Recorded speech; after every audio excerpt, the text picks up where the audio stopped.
ಭಯಾನಕ, ಭೀಕರ ಒಂದೊಂದು ದೃಶ್ಯಗಳನ್ನ ನೋಡಿದ್ರೆ ಕರುಳು ಕಿತ್ತು ಬರುತ್ತೆ. ಹೌದು, ಈ ಎಲ್ಲ ದೃಶ್ಯಗಳು ಗುರುವಾರ ನಡೆದ ವಿಮಾನ ದುರಂತದ ಸ್ಥಳದ್ದು. ಆಗಸಕ್ಕೆ ಚಿಮ್ಮುವ ಮುಂಚೆಯೇ ಬೆಂಕಿಯ ಚೆಂಡಿನಂತೆ ಹೊತ್ತಿ ಉರಿದ ವಿಮಾನ, ಅದರಿಂದ ಚೂರು ಚೂರಾಗಿ ಬಿದ್ದ ಅವಶೇಷಗಳು, ಜನರ ಅರ್ಥನಾದ. ಇಂತಹ ದೃಶ್ಯವನ್ನ ಕಲ್ಪಿಸಿಕೊಂಡ್ರೂ ಮೈ ಜುಮ್ಮೆನ್ನುತ್ತೆ.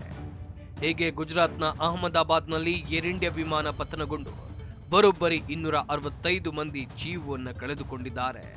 ಲಂಡನ್ಗೆ ಹೊರಟಿದ್ದ ಬೋಯಿಂಗ್ ಡ್ರೀಮ್ ಲೈನರ್ ವಿಮಾನದಲ್ಲಿ 242 ಪ್ರಯಾಣಿಕರು ಪ್ರಯಾಣ ಮಾಡ್ತಾ ಇದ್ರು. ಏರ್ ಇಂಡಿಯಾ ವಿಮಾನ ಪತನವಾದ ವೇಳೆ ಬಿಜಿ ಮೆಡಿಕಲ್ ಕಾಲೇಜ್ನ ಹಾಸ್ಟೆಲ್ಗೆ ಡಿಕ್ಕಿ ಹೊಡೆದಿದೆ. ಪರಿಣಾಮ ಕಟ್ಟಡ ಧ್ವಂಸವಾಗಿದೆ.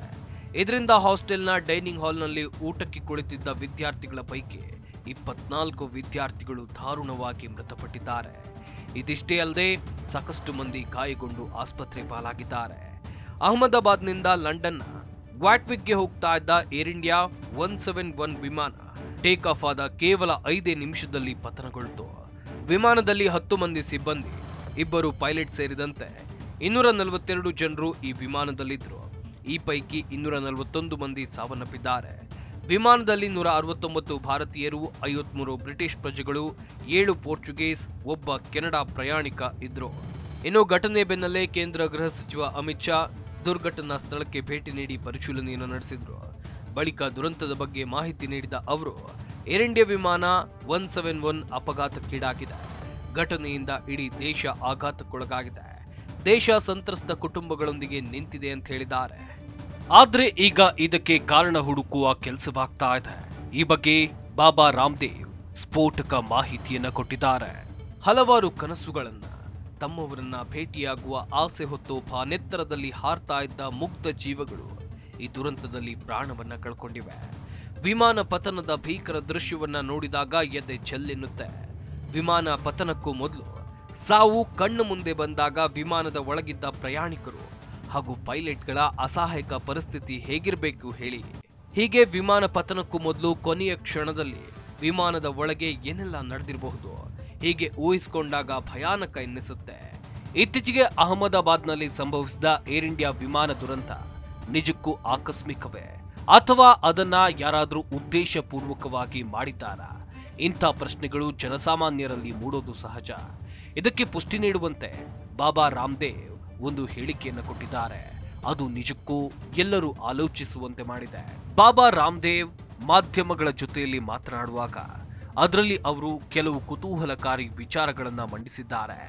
ಜೂನ್ 12ರಂದು ಅಹಮದಾಬಾದ್ನಲ್ಲಿ ಅಪಘಾತಕ್ಕೀಡಾದ ವಿಮಾನ ಸೇವೆ ಹಾಗೂ ನಿರ್ವಹಣೆಯನ್ನ ಟರ್ಕಿಯ ಕಂಪನಿಯೊಂದು ನೋಡಿಕೊಳ್ತಾ ಇತ್ತು ಎಂಬ ಬಗ್ಗೆ ನನಗೆ ಮಾಹಿತಿ ಸಿಕ್ಕಿದೆ.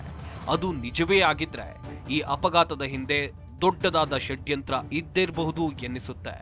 ಈ ನಿಟ್ಟಿನಲ್ಲಿ ಕೇಂದ್ರ ಸರ್ಕಾರ ಕ್ರಮವನ್ನು ಕೈಗೊಳ್ಳಬೇಕು. ನಮ್ಮ ವಿಮಾನಗಳನ್ನ ನಿರ್ವಹಣೆ ಮಾಡೋಕೆ ವಿದೇಶಿ ಕಂಪನಿಗಳಿಗೆ ಒಪ್ಪಂದ ನೀಡುವಂತ ಕ್ರಮಗಳಿಗೆ ಪೂರ್ಣ ವಿರಾಮ ಹಾಕಬೇಕು ಅಂತ ಹೇಳಿದ್ದಾರೆ. ಇತ್ತೀಚೆಗೆ ಟರ್ಕಿ ಕಂಪನಿಯೊಂದು ಭಾರತದ ವಿಮಾನ ನಿಲ್ದಾಣಗಳಲ್ಲಿ ಕೆಲವು ಪ್ರಾಥಮಿಕ ಸೇವೆಗಳನ್ನ ನೀಡ್ತಾ ಇದ್ದಂತ ಸೆಲೆಬಿ ಎನ್ಎಎಸ್ ಏರ್ಪೋರ್ಟ್ ಸರ್ವಿಸ್ ಎಂಬ ಕಂಪನಿಯ ಸೇವೆಗಳನ್ನ ನಿಲ್ಲಿಸಿತ್ತು. ಇದೇ ವರ್ಷ ಏಪ್ರಿಲ್ 22ರಂದು ಭಾರತದ ಜಮ್ಮು ಕಾಶ್ಮೀರದ ಪಹಲ್ಗಾಮ್ನಲ್ಲಿ ಸಂಭವಿಸಿದ್ದ ಉಗ್ರ ದಾಳಿಯ ಬೆನ್ನಲ್ಲೇ ಭಾರತ ಸರ್ಕಾರ ಪಾಕಿಸ್ತಾನದ ವಿರುದ್ಧ ಆಪರೇಷನ್ ಸಿಂಧೂರ ಎಂಬ ಕಾರ್ಯಾಚರಣೆಯನ್ನು ನಡೆಸಿತ್ತು. ಅತ್ತ ಪಾಕಿಸ್ತಾನ ಭಾರತದ ವಿರುದ್ಧ ದಾಳಿಯನ್ನು ನಡೆಸಿತ್ತು. ಆ ಸಂದರ್ಭದಲ್ಲಿ ಟರ್ಕಿ ಸರ್ಕಾರ ಪಾಕಿಸ್ತಾನಕ್ಕೆ ಸೇನೆ ಸಹಾಯವನ್ನು ಮಾಡಿತ್ತು. ಭಾರತದ ಮೇಲೆ ಪ್ರಯೋಗ ಮಾಡೋಕಂತ ಕೆಲವು ಕ್ಷಿಪಣಿಗಳು ಹಾಗೂ ಡ್ರೋನ್ಗಳ ಸರಬರಾಜು ಮಾಡಿತ್ತು. ಇದು ಟರ್ಕಿ ವಿರುದ್ಧ ಭಾರತೀಯರು ಸಿಡಿದೇಳುವಂತೆ ಮಾಡಿತ್ತು. 2023ರಲ್ಲಿ ಟರ್ಕಿಯಲ್ಲಿ ಪ್ರಬಲ ಭೂಕಂಪ ಉಂಟಾಗಿ ಆ ದೇಶ ತತ್ತರಿಸಿದ್ದಾಗ ಸತತ 1 ವರ್ಷದವರೆಗೆ ಭಾರತ ಸಹಾಯ ಹಸ್ತವನ್ನು ನೀಡಿತ್ತು. ಅದನ್ನ ಮರೆತ ಟರ್ಕಿ 2025ರಲ್ಲಿ ಭಾರತದ ವಿರುದ್ಧ ಸೆಡ್ಡು ಹೊಡೆಯೋಕೆ ಮುಂದಾಗಿತ್ತು. ಭಾರತೀಯರನ್ನ ಇದು ಕೆರಳಿಸಿ ಬಿಟ್ಟಿತ್ತು. ಆ ಹಿನ್ನೆಲೆಯಲ್ಲಿ ಮಹಾರಾಷ್ಟ್ರದ ಉಪಮುಖ್ಯಮಂತ್ರಿ ಏಕನಾಥ್ ಶಿಂದೆ ಅವರು ಭಾರತೀಯ ವಿಮಾನ ನಿಲ್ದಾಣಗಳಲ್ಲಿ ಸೇವೆ ಸಲ್ಲಿಸ್ತಾ ಇರುವಂತ ಟರ್ಕಿ ಮೂಲದ ಸೆಲೆಬಿ ಕಂಪನಿಯ ಸೇವೆಗಳನ್ನ ಕೂಡಲೇ ಹಿಂಪಡೆಯುವಂತೆ ಕೇಂದ್ರ ಸರ್ಕಾರಕ್ಕೆ ಪತ್ರವನ್ನು ಬರೆದಿದ್ರು. ಅದರ ಪರಿಣಾಮ ಮೇ 15ರಂದು ಸೆಲೆಬಿ ಸೇವೆಗಳನ್ನ ನಿಲ್ಲಿಸುವಂತೆ ಕೇಂದ್ರ ಸರ್ಕಾರ ಆದೇಶವನ್ನು ಹೊರಡಿಸಿತ್ತು. ಆದ್ದರಿಂದ ಭಾರತೀಯ ವಿಮಾನ ನಿಲ್ದಾಣಗಳಲ್ಲಿ ಸೆಲೆಬಿ ಏರ್ಪೋರ್ಟ್ ಸರ್ವಿಸ್ನ ಸೇವೆಗಳನ್ನ ಹಂತ ಹಂತವಾಗಿ ನಿಲ್ಲಿಸಲಾಗಿತ್ತು. ದೆಹಲಿಯ ವಿಮಾನ ನಿಲ್ದಾಣ, ಅನಂತರ ಮುಂಬೈ, ಅಹಮದಾಬಾದ್, ನಂತರ ಬೆಂಗಳೂರು ವಿಮಾನ ನಿಲ್ದಾಣದಲ್ಲೂ ಸ್ಥಗಿತಗೊಳಿಸಲಾಯಿತು. ಕೇಂದ್ರ ಸರ್ಕಾರದ ಕ್ರಮದಿಂದ ಟರ್ಕಿ ಮೂಲದ ಕಂಪನಿಗೆ ಭಾರೀ ನಷ್ಟ ಉಂಟಾಗಿದೆ ಅಂತ ಮೂಲಗಳು ಹೇಳಿವೆ. ಟರ್ಕಿ ಮೂಲದ ಸೆಲೆಬಿ ಕಂಪನಿಗೆ ಭಾರತ ವಿಮಾನ ನಿಲ್ದಾಣಗಳಲ್ಲಿ ಪ್ರಾಥಮಿಕ ಸೇವೆಗಳನ್ನ ಅಂತೇಳಿದ್ರೆ ಗ್ರೌಂಡ್ ಸರ್ವಿಸ್ ನೀಡೋಕೆ ಕೇಂದ್ರ ಸರ್ಕಾರ ನೀಡಿದ ಅನುಮತಿಯನ್ನ ಮಾರ್ಚ್ 15ರಂದು ರದ್ದುಗೊಳಿಸಿ ಕೇಂದ್ರ ಸರ್ಕಾರ ಆದೇಶವನ್ನು ಹೊರಡಿಸಿತ್ತು. ಇದನ್ನ ಪ್ರಶ್ನಿಸಿ ಆ ಕಂಪನಿ ದೆಹಲಿ ಹೈಕೋರ್ಟ್ ಮೊರೆ ಹೋಗಿದೆ. ಇದರ ಬೆನ್ನಲ್ಲೇ ಟರ್ಕಿ ಮೂಲದ ಕಂಪನಿಗಳ ಸೇವೆಗಳು ಹಾಗೂ ಟರ್ಕಿ ಮೂಲದ ಉತ್ಪನ್ನಗಳನ್ನು ಬಹಿಷ್ಕರಿಸುವಂತೆ ದೇಶದ 24 ರಾಜ್ಯಗಳ ಉದ್ಯಮಿಗಳು ಕರೆಯನ್ನ ಕೊಟ್ಟಿದ್ರು.